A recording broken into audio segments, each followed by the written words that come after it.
Our guest is David Wu, Global Head of Currency Strategy at Barclays Capital in London, standing by at our London bureau. David, good morning. Good morning. Your most recent report is headlined, End of U.S. Dollars Hedge Money, Not a Self-Fulfilling Prophecy. What do you mean by that? I think, what I mean by that is the following. If you think about this, over the last 4 or 5 months, for casual observers, the FX market cannot look any more dull. Generally speaking, if you look at euro dollar has traded within a, 4% range since the middle of May. In fact, since the introduction of the euro dollar has only traded tighter 5%, less than 5% of the time in a 10-year period. So what I'm trying to say is that, however, what I'm saying is that the drama in the FX market is moving away from the spot market towards the forward market, because while the euro dollar is not going anywhere, the long-term dollar forward rate has collapsed. In fact, if you look at a 10-year euro dollar forward rate, it's gone from 119 the beginning of March to over 153 last month, within striking distance of the 159 level that we saw basically back in July 2008. What it's telling you, in my view, this is essentially the market pricing in the demise of the dollar reserve currency status over the medium term. This is why investors' dollar bearishness is more long-term than short-term. But what I'm trying to say is that, given that how much the dollar has already fallen in terms of the long-term fall rate, this ironically could actually reduce the incentive of reserve managers to diversify out of the dollar, because clearly dollar diversification is not going to take place at just any price. Quick correction here. David is not at the Bloomberg London bureau. He's at his office at Barclays Capital in London.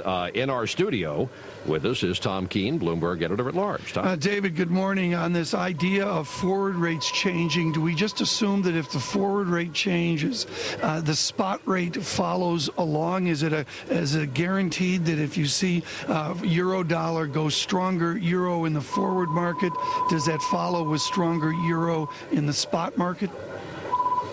It's a very good question. I think historically it's exactly the opposite.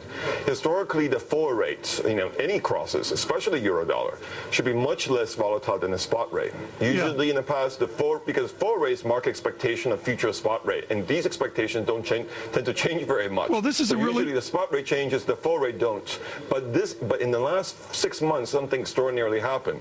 The forward rate has been extremely volatile, but the spot rate has been extremely stable.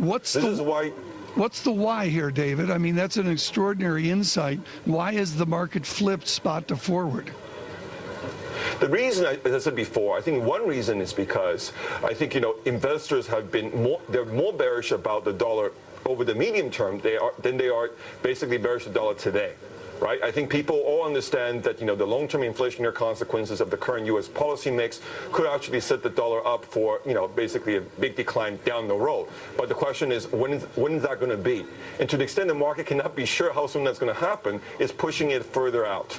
I think another reason why the forward rate's been more volatile than the spot rate is simply because the forward rate's where the dollar risk premium is coming in. Investors are saying, well, U.S. Treasury is issuing just tons of debt, for the investors to want to hold U.S. dollar assets or U.S. dollar, they're demanding higher interest rates, higher yields over, on treasuries versus bonds, for example, to basically hold dollar and hold U.S. Treasuries. And this is, again, why interest rate differential has generally moved in favor of the dollar, and yet euro dollar has been going nowhere, at least the spot rate. David Wu, Global Head of Currency Strategy at Barclays Capital in London.